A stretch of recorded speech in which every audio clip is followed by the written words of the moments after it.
Hotline Miami exceeded all expectation. We all heralded the sublime gameplay, which resulted in the game playing public picking it up in their droves. Naturally enough, the hype surrounding one of 2012's best has brought about a sequel, Hotline Miami 2: Wrong Number. It's the same top-down murder simulator wherein you must enter a building and clear floor after floor of bad guys until they're all left in a puddle of their own blood. And look, let's get this out of the way straight away. It's fucking brilliant.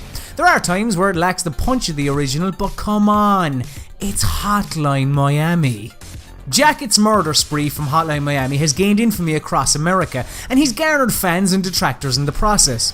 Wrong Number takes place before and after Jacket began receiving the strange phone calls and places you in multiple roles. There are a group of fans who idolise the actions of Jacket and pay homage to him through their vigilante night calls. As well as that, Detective Pardo is investigating Jacket's murders, while a writer named Evan is putting together a book on the massacres.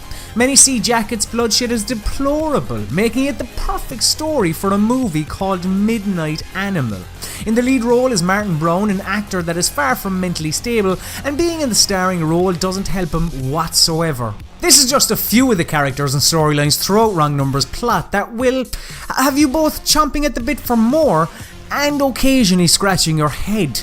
Being placed in different roles and having the timelines jump around as often as they do leads to it being difficult to figure out exactly where you are in the story, at points. Not always, but it's certainly more muddled than it needs to be.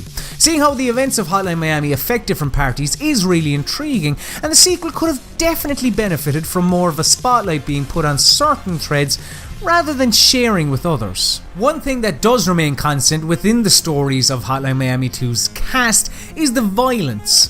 This top-down kill-em-all brawler is doused in colour, yet crimson remains ever present. Although it may be hard to believe, Wrong Number is even more vicious than its predecessor. Swinging a baseball bat at someone's head and watching as their body is instantly laid out on the floor motionless is both harrowing and satisfying. It's unsettling due to how businesslike the whole ordeal is. Enter room, mercilessly murder all living things, and leave. The gore has been dialed up.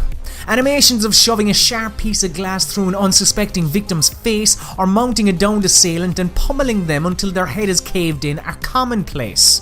Like the original, it's a true testament to the skill of developer Denton Games that they can show such savage acts and have people question their moral compass in an art style that wouldn't be out of place on consoles from yesteryear. As far as Twitch-based titles go, the Hotline Miami series is without question one of the best. You have to own every mistake because you're given all the tools to succeed. Among the gore is strategy, and if you fail to acknowledge that, you fail. Full stop. Beginning a level is like sitting in the electric chair waiting for them to pull the lever. You're going to die, and there's nothing you can do about it. However, it's about taking the experience of previous runs and attempting to collate them into a master plan and execute that master plan to perfection.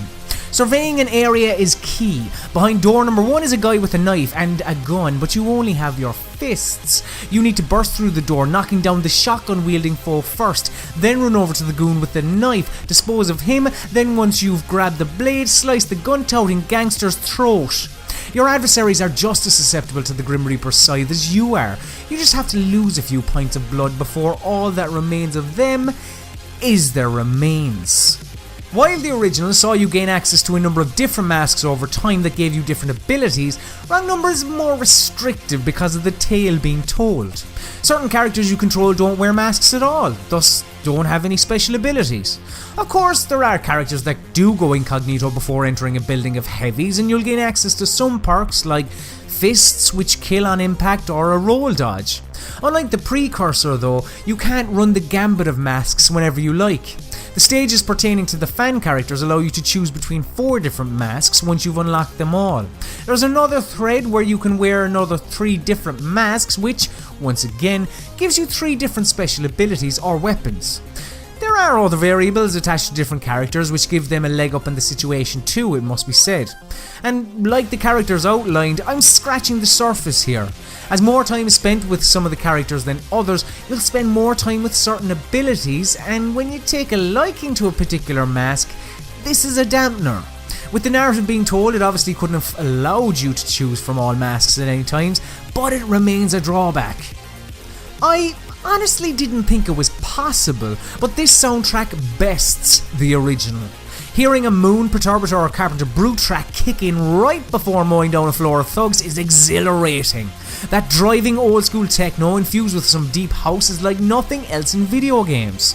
The music is the driving force of Hotline Miami 2, whether that's the thrill of a synth-based violation on your ears or a down-tempo groove to reflect on your actions. A true masterpiece of cacophony. This is how you create a sequel to one of the best games of the last number of years. You amp up everything. There's even a level editor in here which will allow for people to create their own stages or even mini Miami narratives. And while Wrong Number doesn't always improve on what has come before, it comes damn close at points. So grab a weapon and get ready to worry about your state of mind, because this is Hotline motherfucking Miami.